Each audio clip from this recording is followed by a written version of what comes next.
After an incredible 7-day adventure, it was time to hit the road back to Sydney. We started our journey bright and early at 9:30 a.m.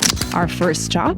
A quick coffee run and bathroom break at Ampol Avenel, the fuel for the long drive ahead. Next, we reached Albury, where we enjoyed a delicious lunch and stretched our legs with a lovely walk around the area. Back on the road, we soaked in the stunning scenery for hours. It's moments like these that make road trips unforgettable. To keep the energy up, we stopped at Tarcutta for another break. Calie loved stretching her legs at the playground.